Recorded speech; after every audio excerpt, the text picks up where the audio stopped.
స్వాగతం. నా పేరు స్వాతి. తెలంగాణ అంబేద్కర్ యువజన సంఘం ఆధ్వర్యంలో బ్రహ్మంగారి గానసుధ పాట నిర్మాతకు మరియు దర్శకునికి సన్మాన కార్యక్రమాన్ని నిర్వహించారు. గురువారం కమాన్ వద్ద వారి కార్యాలయంలో ఏర్పాటు చేసిన కార్యక్రమంలో తెలంగాణ అంబేద్కర్ యువజన సంఘం రాష్ట్ర ప్రధాన కార్యదర్శి సుద్దాల లక్ష్మణ్, కార్యదర్శి గోష్కి శంకర్ ఆధ్వర్యంలో పాట నిర్మాత కాయితోజు పవన్ కుమార్, రచయిత రంగు గోవర్ధన్లను ఘనంగా సన్మానించారు.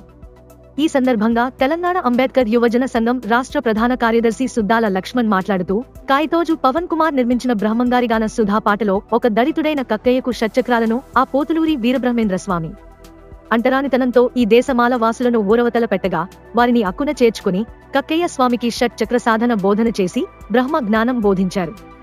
ఈ దేశంలో ఎక్కడా లేని విధంగా దళితుడైన కక్కయ్య స్వామికి ఒక మఠం ఏర్పడేలా చేశారు.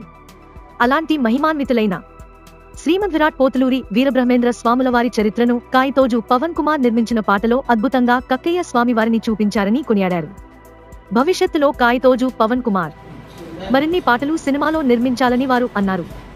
ఈ కార్యక్రమంలో తెలంగాణ అంబేద్కర్ యువజన సంఘం కరీంనగర్ నియోజకవర్గం అధ్యక్షులు దుబ్బాసి చందు, మహిళా అధ్యక్షులు కొండ్ర స్వరూప, నాంపల్లి శ్రీనివాస్, బామండ్ల మల్లేశం, పడకంటి హనుమంతు తదితరులు పాల్గొన్నారు. విశ్వజ్ఞాని వీరబ్రహ్మేంద్ర స్వామి గారి యొక్క దివ్య ఏదైతే ఉన్నదో తన యొక్క జ్ఞానం, ఆ జ్ఞానం అనేటువంటిది ఈ ప్రపంచంలో ఉన్నటువంటి ప్రతి మానవుని కూడా అందరికీ అందాలి అని చెప్పి ఆ జ్ఞానాన్ని వాళ్ళందరూ కూడా అధ్యయాలనేటువంటి ఉద్దేశంగా తన యొక్క శిష్యుడైనటువంటి సిద్ధప్పకు ఈ క్షతచక్రాలని చెప్పి శత్రచక్రాలని చెప్పి ఉంటాయి.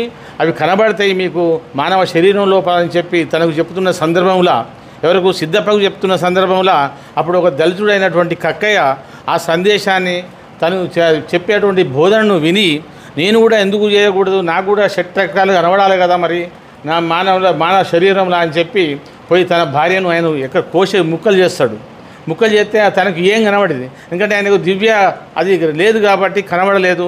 నాకు కనబడలేదు అయ్యా, మరి మీరు జ్ఞానబోధ చేయంగా నేను పోయి నా భార్యను చంపుకుంటే నా భార్య చనిపోయా అని చెప్పి అప్పుడు బ్రహ్మేంద్ర స్వామి దగ్గర పోతే, అయ్యా అట్లేం కాదు, నీకు అట్లా కాదు కనబడేది, ఈ రకంగా కనబడతాయని చెప్పి పోయి నీ చనిపోయిన భార్యను నేను లేపుతా అని చెప్పి తన జ్ఞానంతో లేపి ఆ జ్ఞానాన్ని ఇప్పుడు చూడు నువ్వు షట్చక్రాలు కనబడతాయి అంటే అప్పుడు ఆయనకు అవి కనబడ్డాయి.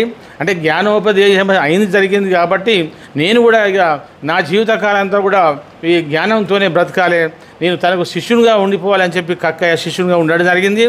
అటువంటి చరిత్రను ఈరోజు పాట రూపకంగా అంటే వీరబ్రహ్మేంద్ర స్వామి యొక్క కక్కయ్యకు మధ్య జరిగినటువంటి సిద్ధప్పకు జరిగినటువంటి ఈ సందేశాన్ని ఒక పాట రూపకంగా తీర్చిదిద్దినటువంటి గోవర్ధన్ గారికి మరియు దానికి నిర్మాతగా వ్యవహరించినటువంటి పవన్ కుమార్ గారికి మేము తెలంగాణ అంబేద్కర్ సంఘం ఆధ్వర్యం లోపల మేము ఈరోజు సన్మానం చేయడం జరిగింది. ఈ పాటను ఈ ప్రజలు చూసి హర్షిస్తారని చెప్పి కూడా ఈ సందర్భంగా మేము చేస్తున్నాం. లక్ష్మణ్, తెలంగాణ అంబేద్కర్ సంఘం రాష్ట్ర ప్రధాన కార్యదర్శి. మొన్న ఆదివారం నాడు కళాభారతిలో బ్రహ్మంగారి గానసుధ రిలీజింగ్ జరిగినది. అది చూసి మన శంకర్ అన్న మరియు మన లక్ష్మణ్ అన్న మేడం అందరు కలిసి చూశారు. నాకు ఈరోజు ఉదయం మా షాప్కి వచ్చి మీకు సన్మానం చేస్తాం, తప్పనిసరి రావాలని కోరగా ఇక్కడ ఈ వేదిక వాళ్ళు ఏర్పాటు చేశారు. ఈ వేదిక వద్ద మేము 6-7 నెలలు కష్టపడ్డదంతా వీళ్ళ సన్మానం ద్వారా మాకు ఎంతో రిలాక్స్ అయింది. మీరు మాకు ఎంతో ధైర్యాన్ని, సంతోషాన్ని ఇచ్చారు. ఇంకా మరిన్ని ఇట్లాంటి కార్యక్రమాలు చేయడానికి మీ ద్వారా మాకు ఆజ్ఞ పొందినది. మా యొక్క బ్రహ్మంగారు షట్చక్రాలు మీకు ఏ విధంగా అయితే చూపెట్టాడో ఆ షట్చక్రాలు మీ ద్వారా మీరు మాకు సన్మానం చేసిన ద్వారా మాకు ఆ యొక్క దివ్య సందేశాన్ని మాకు రిప్లై ఇచ్చినట్టు మాకు అంత గర్వపడుతున్నాము. మరియు మన తెలంగాణ అంబేద్కర్ యువజన సంఘం అధ్యక్షుల గారికి ప్రతి ఒక్కరికి పేరున ధన్యవాదాలు తెలియజేస్తున్నాను. నా పేరు కాయితోజు పవన్ కుమార్.